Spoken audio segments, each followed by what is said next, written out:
नमस्ते, investing minds में आपका स्वागत है। मैं हूं उत्पल चौधरी और बात करेंगे आपके निवेश से जुड़ी हुई खबर, चाहे वो सोना चांदी का हो, चाहे शेयर बाजार का हो। और एक बड़ी बात कि कल मैंने एक वीडियो बनाया कि किस तरीके से जो है आप सिप के जरिए जो है करोड़ों रुपया बना सकते हैं म्यूचुअल फंड के जरिए। वो एक जो है मतलब 10,000 रुपये 2,000 में काफ़ी बड़ा अमाउंट होता था, नो डाउट। लेकिन उसमें बात ये थी कि 22% का रिटर्न, लेकिन उसको बहुत कम लोगों ने देखा। अगर यही चीज़ मैं लिख देता कि ऑप्शन फ्यूचर से कैसे आप करोड़ों रुपया कमाएं तो जम कर देख लेते, क्योंकि जो सच्चाई है, जो हकीकत है, उसे लोग नहीं देखना चाहते। जो जिसमें झूठ है, जिसमें फरेब है, जिसमें जुआ है, जो कभी होता नहीं है, जिसमें कि आप ठगे जाते हैं, वो देखना चाहते हैं। तो ये बात होती है कि जब कंटेंट जब पेश किया जाता है, आदमी जब पेश करता है और जब उसको उस तरीके से नहीं देखा जाता, तो वो फिर जो है आपके मतलब आप जो चाहते हैं उसको परोसने की कोशिश करता है। ये अमूमन सब लोगों के साथ होता है। मेरे साथ ऐसा कोई कंडीशन नहीं है, मैं तो फैक्ट्स एंड फिगर के साथ ही आपको पेश करता हूँ। इसलिए प्लीज़ अगर आप इसको सुन रहे हैं तो लाइक कर दीजिएगा। लाइक करने से क्या होगा कि ये चीज़ें आगे बढ़ती है, और सब्सक्राइब भी ज़रूर कीजिएगा, उससे मनोबल बढ़ता है मेरा। क्योंकि ये चीज़ें होती हैं, देखिए कोई सर्विस तो हम ले नहीं रहे हैं आपसे, जो है वो फ्री में, चूँकि हमारे पास जो शिक्षा है, जो हमने जो ज्ञान अर्जित किया है, वो बाँट रहे हैं। और ये जो है लाइफ लॉन्ग रहता है, जब तक सांस है तब तक ये चीज़ें चलती रहती है, क्योंकि ज्ञान बांटना चाहिए। इसलिए मैं ये वीडियो बनाता हूँ आपके लिए। कोई मेरा ऐसा पर्पस नहीं है, और ना यूट्यूब से कोई ऐसा कोई रकम आता है जिससे कि मेरा कुछ इससे भला हो जाए, या बहुत आउटस्टैंडिंग मेरे पोर्टफोलियो में कुछ जुड़ जाए, ऐसी कोई बातें नहीं होती है। चूँकि जर्नलिस्ट हूँ तो जीवन भर जर्नलिस्ट रहना है, तो इस पॉइंट ऑफ व्यू से ये चीज़ें करते हैं। तो आज हम लोग सबसे पहले बात करते हैं सोना को लेकर। देखिए सोना में जो रैली आई है, बीच में क्या हुआ था कि 4,000 को क्रॉस कर गया था, और उसके बाद से फिर नीचे आया है, उसी के आसपास है। और सिल्वर जो है वो $48 जो एक मार्क था उसको क्रॉस कर गया है। तो जो आज की जो रैली है वो कल की तुलना में थोड़ा ज़्यादा महत्वपूर्ण है। देखिए गोल्ड सिल्वर में जो उठापटक तो होता रहेगा, क्योंकि इकॉनमी के हिसाब से चीज़ें चल रही हैं इसमें। अभी हम लोग अमेरिकन इकॉनमी पे भी आएंगे और एआई पे भी आएंगे, क्योंकि अमेरिका के शेयर बाज़ार में जो है आज गिरावट हुई है, और एआई को लेकर जो वैल्यूएशन बहुत ज़बरदस्त हाई हो गया है, उसको लेकर जो डर का माहौल है उसके कारण हुआ है। और गोल्ड में जो है उसका रिफ्लेक्शन देखने को मिला है, हल्का सा पॉजिटिव वाइब्स के साथ। अब इस समय देखिए दो बातें हैं कि गोल्ड जो है अगर 4,000 को सस्टेन करके रखता है तो फिर एक पॉजिटिव ऊपर जाएगा, और सिल्वर जो है 48, लेकिन उसका जो मेन है वो $50 को सस्टेन कर लेता है, तो फिर वहाँ से एक तेज ऊपर का रैली आ सकता है। चूँकि इकॉनमी कंडीशन जिस तरीके का चल रहा है उस पर भी हम लोग आएंगे, फिर बाद में आएंगे हम अपने शेयर बाज़ार के बारे में। दूसरा एक चीज़ बता दें कि चाइना जो है लगातार खरीद रहा है, ईटीएफ तो खरीदारी हुआ है, वो डाटा बताएंगे हम आपको। उसके अलावा भी जो है फिजिकल गोल्ड और सिल्वर बहुत तेज़ खरीद रहा है। यूरोप कभी कभी बेच रहा है, और यूएस में जो है गोल्ड को अंडरप्ले किया जा रहा है सरकार के द्वारा, लेकिन वहाँ ईटीएफ में लोगों ने बड़े जमकर खरीदे हैं। क्योंकि अक्टूबर माह में देखा गया कि 5,63,000 करोड़ का जो है ईटीएफ खरीदा है वहाँ की जनता ने, नंबर 1।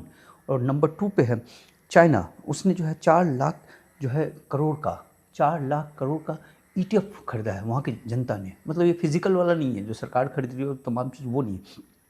और भारत जो है अपना तीसरे नंबर पर रहा है, 756 करोड़ का जो है ईटीएफ खरीदा है अक्टूबर माह में।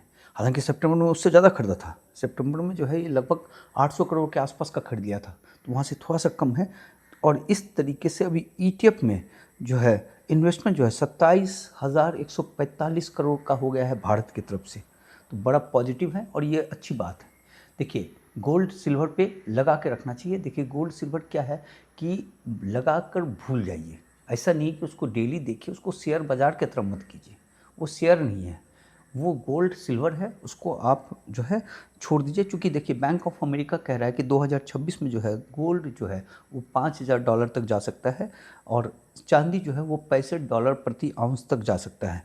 और जब जब इन्फ्लेशन होता है तो लोग जो है वो गोल्ड के शरण में जाते हैं, ऐसा चीज़ें देखी गई है। क्योंकि 1970 में जो है 38% के आसपास जो है गोल्ड रिटर्न दिया था, उसमें बहुत ज़बरदस्त इन्फ्लेशन है। इसमें अगर कोविड काल के बाद से हम देखें 5 साल में जो है तो ऑन एन एवरेज जो है 18% का रिटर्न आ रहा है गोल्ड से, यानी उस समय जाना चाहिए।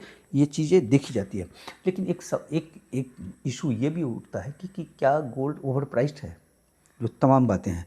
क्योंकि सोना को तो वैल्यू कर नहीं सकते, ये केवल प्राइस है। और दूसरी बात होता है कि इसका कोई आर्थिक फॉर्मूला नहीं है, ये तो मूड भावना और जो है वर्ल्ड के फेथ पे और आर्थिक स्थिति जो होती है उस पे आधारित होता है इसका प्राइस। लेकिन उसको जो मापदंड किया जाता है जो है कि एक तो देखा जाता है जो सीपीआई है, जो इन्फ्लेशन है, उसके हिसाब पे गोल्ड किस तरीके से रहता है। तो ऑन एन एवरेज जो है 3 से 4 रहता है, लेकिन इस समय 17.8 है।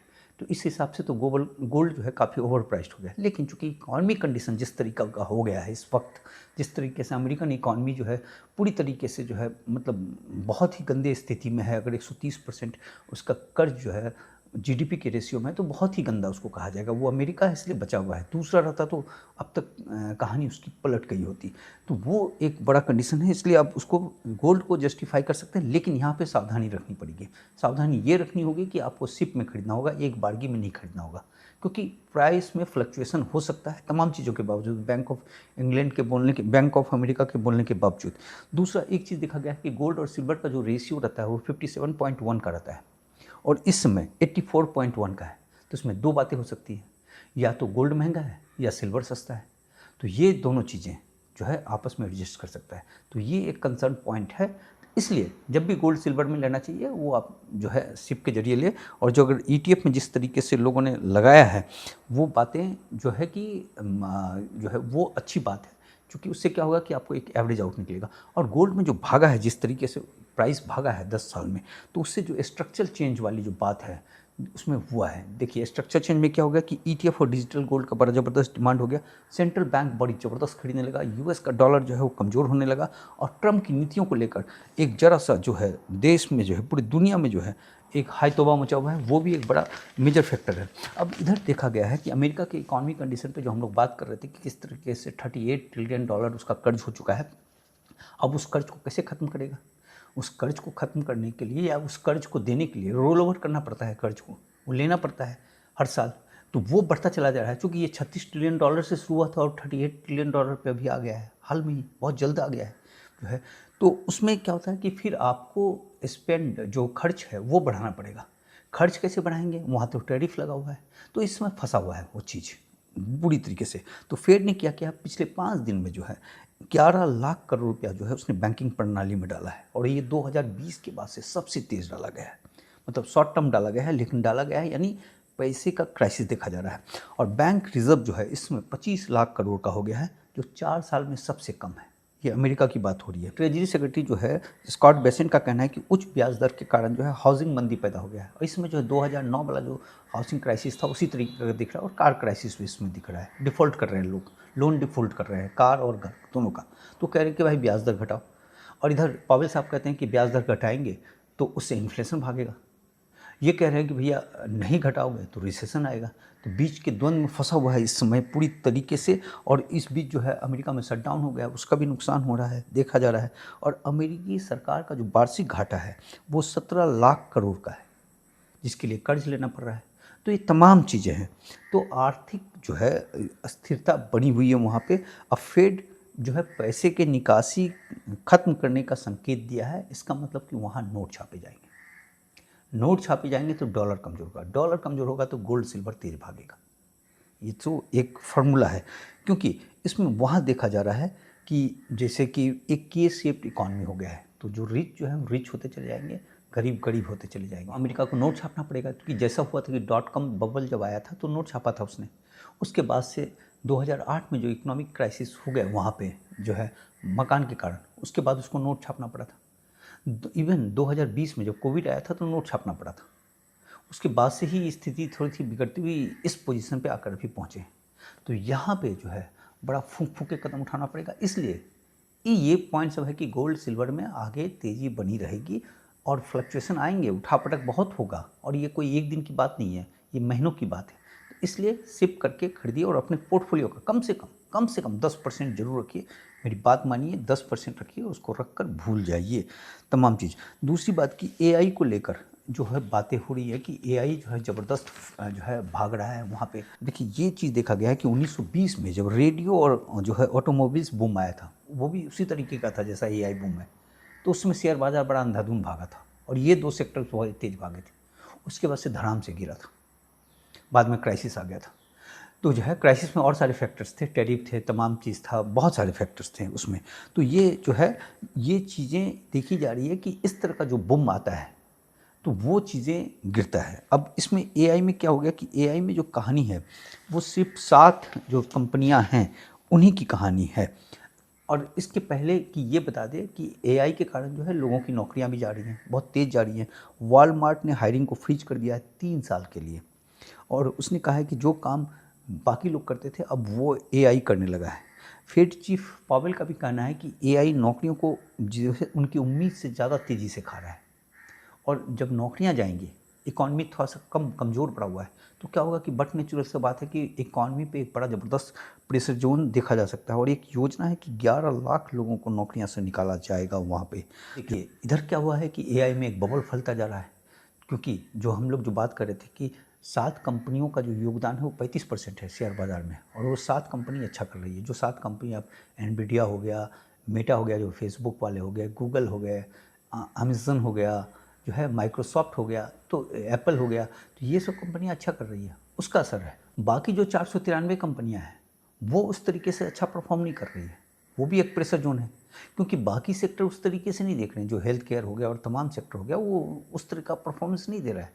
तो उसके कारण जो है एआई के कारण जो एक बड़ा देखा जाता है। और एआई फलते फैलते क्या हुआ कि लोगों ने अपने पोर्टफोलियो का 50% एआई पे रख लिया है। लोग बहुत ज़बरदस्त जो है कर्ज लेकर उस पर पैसे लगा रहे हैं, और वो एक बबल की तरफ जाता हुआ दिख रहा है। अब क्या हुआ कि जो डाइचे बैंक है उसने एआई लोन जो है एक्सपोजर बंद कर दिया है पूरी तरीके से, क्योंकि उसको बबल की संभावना दिख रही है। और जब .com और हाउसिंग बबल जो हुआ था, जो फीचर्स थे वही फीचर्स इसमें दिख रहा है कि अत्यधिक पूंजी निवेश, ओवर एक्सपेक्टेशन, जो है वेंडर फाइनेंस, अंदरूनी लोगों के बीच सेलिंग होकर जो है आपस में उसको बढ़ा रहे हैं, और रिटेल निवेश का उन्माद है पूरी तरीके से। देखिए एआई का जो इकोसिस्टम है, इसमें जो कंपनियां जिसको फ़ायदा होता है, इसमें इसको समझ लेते हैं। पहले तो चिप्स हो गया कि एनवीडिया ने बनाया जो एआई को पावर देता है। फिर क्लाउड सिस्टम हो गया जिसमें डाटा जो है ये स्टोर होता है, जैसे माइक्रोसॉफ्ट, अमेजन, गूगल, ये सब हो गया। तीसरा सॉफ्टवेयर हो गया, जैसे प्लांटीर जो 170% ज़्यादा प्रॉफिट दे दिया है, या मेटा जो है ये सब एआई एप्लीकेशन बनाता है। उसके बाद भी जो है पूरे नेटवर्क की कहानी होती है, जिसमें कि चिप मैन्युफैक्चरिंग है, जैसे टीएसएमसी हो गया, एएसएमएल हो गया, डेटा सेंटर कूलिंग हो गया, वर्टिव हो गया। तो ये सब शेयर्स में जो है तेज़ी बनी हुई है, और उस अमेरिका के कहानी से जो है पूरी दुनिया की कहानी प्रभावित होगी, हमारी कहानी भी प्रभावित होगी। जब 2008 में प्रभावित हुआ था और हम बहुत गिरे थे, लेकिन इस समय स्थिति थोड़ी सी बदली हुई नज़र आएगी, लेकिन फिर भी हम अमेरिका पर पूरी तरीके से डिपेंडेंट हैं। और ट्रम्प जो है वो अब इंडिया आने वाले हैं, उन्होंने संकेत दिया है कि अगले साल वो भारत आएंगे। तो जो टैरिफ वाला जो मसला फंसा हुआ है, लगता है उनके आने के बाद ही वो चीज़ें क्लियर होगी, और उसका बड़ा ज़बरदस्त नुकसान हो रहा है हमें। वो बात हमने पिछले बुलेटिन में कहा था। और एक बात जो है, एक बड़े उद्योगपति ने जो कहा वो, लेकिन देखिए गौर करने वाली बात है कि उन्होंने कहा कि भारत में, जैसे कि चाइना ने क्या किया, चाइना ने जब अमेरिका को घुटने पे लाया तो उसके पीछे क्या था कि अमेरिका से वो जो चीज़ें लेता था उसके पैरेलल उसने अपनी चीज़ तैयार कर ली, चाहे वो सेमीकंडक्टर हो, चाहे टेक्नोलॉजी हो, चाहे कुछ भी हो। और जो देता था उस पर नकेल कस दिया, जो देता था उसको भी बांट दिया उसने 120 कंट्री पे। अमेरिका को जो है वो जो दे रहा था वो सरप्लस, और अमेरिका पर रेयर अर्थ पे लगा दिया उसने। अमेरिका से सोयाबीन लेना बंद कर दिया, अमेरिका तबाह हो गया। तो एक चाइना जो एक इकॉनमी जो कमज़ोर इकॉनमी आप हैं अमेरिका की तुलना में देखें तो $20 ट्रिलियन का है, वो $30 ट्रिलियन का है, 50% ज़्यादा है। लेकिन उसने अपनी एक स्ट्रेटजी के तहत जो है, एक तो उससे अपना डिपेंडेंसी हटाया, और जो है उस पर जो है उसने इम्पोज कर दिया, और चाइना पे पूरी तरह से डिपेंडेंट है अमेरिका रेयर अर्थ को लेकर। तो इस तरीके से घुटने पिला दिया उसने। लेकिन जो हमारे यहाँ जो उद्योगपति कहे हैं कि भारत में अगर अमेरिका ने सपोज कोई डिजिटल बुनियादी ढांचे पर जो अमेरिका के इस पर निर्भर कर रहा है, अगर उसको बंद कर दिया, हालांकि करेगा नहीं, लेकिन एक संभावना जता रहे हैं कि बंद कर दिया तो क्या होगा। क्योंकि उनका ये कहना है कि जो है ट्विटर हो गया, गूगल हो गया, इंस्टाग्राम हो गया, फेसबुक हो गया, चैट जीपीटी हो गया, टेक्नोलॉजी जितनी चीज़ें दी जाती है, अगर प्रतिबंध कर दिया तो क्या करेगा। हमारे पास तो कोई भी सब्स्टिट्यूट नहीं है। चीन ने तो अपना वो टेक्नोलॉजी तैयार कर दिया था। 1999 में जब करगिल लड़ाई हो रही थी तो जीपीएस से अमेरिका से ये मांगा गया था कि जो पाकिस्तानी आर्मी का जो मूवमेंट है वो आप हमें दीजिए, जो जीपीएस के जरिए जो उसके पता चल जाता है। तो उन्होंने देने से मना कर दिया डाटा। तब उस समय अटल बिहारी वाजपेयी ने जो है अपना एक सिस्टम डेवलप करवाया, नाविक जो है नेविगेशन सिस्टम डेवलप किया, और आज जो है आर्मी जो है उसी पर आधारित है। तो इस तरीके से क्राइसिस में पैदा हुआ, तो वो चीज़ हो सकता है, लेकिन हमारे यहाँ हो नहीं रहा है, वो एक बड़ा कंसर्न है। इस तरीके से अगर देखें तो हम पूरी तरीके से अमेरिका पे डिपेंडेंट हैं। बाकी बात कर लेते हैं हम अपने शेयर बाज़ार का। शेयर बाज़ार में 88 पॉइंट की गिरावट देखी गई, निफ्टी में 0.34% की, और जो है सेंसेक्स में जो है 148 पॉइंट की गिरावट थी, 0.18% की। मिड कैप में ठीक ठाक गिरावट रही, और जो है स्मॉल कैप PSU सब में 1% से ऊपर, मतलब स्मॉल कैप में तो 1.5%, PSU में जो है 1.25%, और मिड कैप में 1% की गिरावट हुई। FIs की बिकवाली लगातार जारी है, 3263 करोड़ का बेचा है, और DI जो है 5283 करोड़ का शेयर खरीदा है। बाकी सपोर्ट और रेजिस्टेंस की बात कर ले, 25,450 जो है वो एक बड़ा सपोर्ट है। अगर उसको तोड़ता है मार्केट तो फिर 25,350 और 300 तक जा सकता है, और ऊपर का रुख लेगा तो फिर 25,700 और 25,800 तक जा सकता है। लेकिन देखिए इस समय मार्केट जो है 25,000 के आसपास जो घूम रहा है, ये अपने आप को कंसोलिडेट कर रहा है, और ये एक पॉजिटिव चीज़ है। जैसे कि मॉर्गन कह रहे थे कि 2026 में 89,000 तक जा सकता है, अभी 83,000 पे है सेंसेक्स। तो यहाँ से जो है लगभग 8% की बढ़ोतरी वो बता रहे थे। लेकिन एक चीज़ और दे रहे थे कि लाख भी जा सकता है, तो लाख गया तो यहाँ से 20% की बढ़ोतरी के आसपास है। तो ये जो कंसोलिडेट कर रहा है 25,000 पे जो बेस बना रहा है, ये एक बड़ा पॉजिटिव साइन है। बस इतनी ही खबर है, कल मिलते हैं।